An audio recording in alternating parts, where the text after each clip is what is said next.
Magbibigay na lang tayo ng tulong dito sa ating mga kababayan, gusto pang harangin. Hindi ko po alam kung bakit napaka-insecure nitong mga nag-ahari-harian dyan sa San Juan. Bagong salta lang naman sila dyan sa San Juan.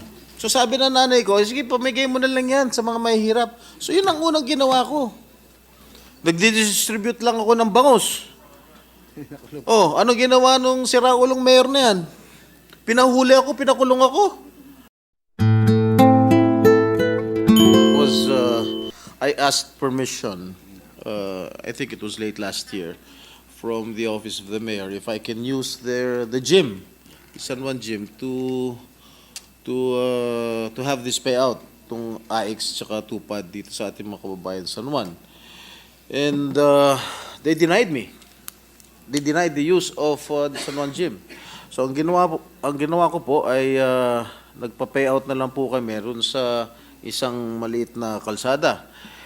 But prior to that, na pag-alaman ko na nagkaroon ng payout din sa San Juan Gym, siguro few weeks after, ang pondo ay nanggaling sa ating mga kasamahan senador na malapit doon sa mayor ng San Juan. Sorry to say, babanggitin ko na po yung pangalan ng senador. Nagbigay po ng ayuda, kaya nagpapasalamat din po tayo na si Senator Bongo, nagbigay din ng ayuda sa bayan ng San Juan, pero pinagamit ni Mayor yung gym.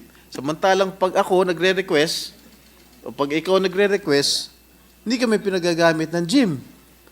Pareho tiga San Juan lang naman ang makikinabang at magbe-benepisyo ron.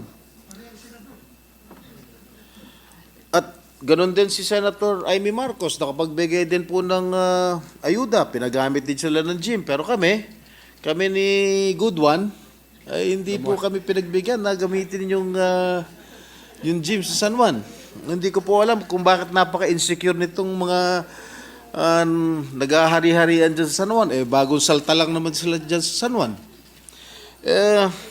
Ginoong Pangulo, Mr. President, katulad nga nung nakarang kaarawan ko, itong nakarang linggo, hindi na po ako naglakas loob na humingi ng permit para magamit yung San Juan Gym. Ako'y dumiretso na lang doon sa Phil Oil kung saan ay privado yata umuupa noon at nakiusap ako kung pwede gamitin yung Phil Oil yung arena. At doon po ako nag-distribute ng mga bigas, dilata, para ibigay sa ating mga kababayan San Juan. Ngunit ano po nangyari after that? Nabalitaan siguro ng mga Poncio Pilato dyan sa City Hall. Ultimo yung Pangulo ng Barangay Captain. Sasabihin ko na, yung Barangay Captain ng Barangay Addition Hill, si Herbert Chua, kinastigo ang mga Barangay Captain kung bakit sila nakipag-cooperate sa pagbibigay ng mga ticket. Imagine, ibibigay na lang magbibigay na lang tayo ng tulong dito sa ating mga kababayan, gusto pang harangin. At nangyari na rin po yan. Nung panahon ng pandemya, nagdi-distribute lang ako ng bangus. Oh, ano ginawa nung siraulong mayor na yan? Pinahuli ako, pinakulong ako. Kompleto naman ako, nakasuot ako ng PPE. May social distancing pa. Mamaya-maya nakikita ko may mga mobile car na, mga 5. Tapos nilapitan ako nung chief of police. Senator, pero hindi na ako senador noon. O bakit? Meron ba akong violate? Pinapahuli ko kayo, pinapaimbita ko kayo ng secretary ng DILG. Secretary pa rin, si Gerald Anyo. Sabi ko, nandun ba si Gerald Anyo sa presinto? Wala po, pinimbita lang ko kayo. Imagine, ito lang pagbibigay ko ng bangus sa panahon ng pandemya na kailangan ng taong bayan ng pagkain. Ipinagkait pa nila. And these products are perishable products that needed to be disposed right away. Kung ito pong mga isdang ito pong mga bangus to, galing po sa fish pet ng nanay ko sa Sambales. Nagkataon na nag-harvest. Nagkataon, wala naman bibili sa palengke dahil COVID nga, may pandemya. So sabi ng nanay ko, sige, pamigay mo na lang yan sa mga mahihirap. So yun ang unang ginawa ko.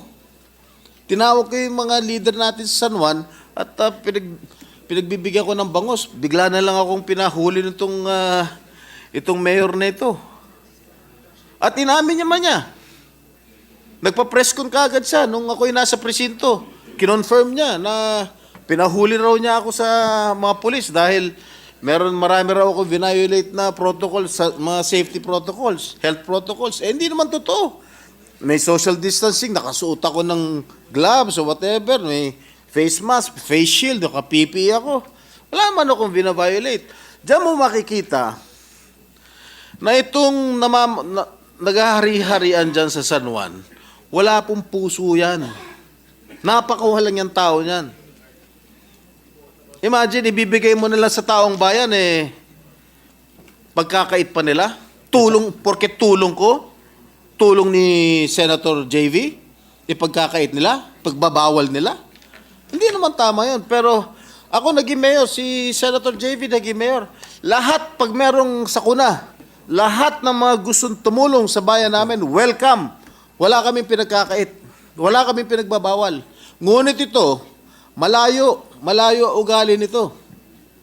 Basta sa kalaban na gustong tumulong, pagbabawal nila. Ganyan ang klase ugali niyan. Yun lamang po, Ginoong Pangulo.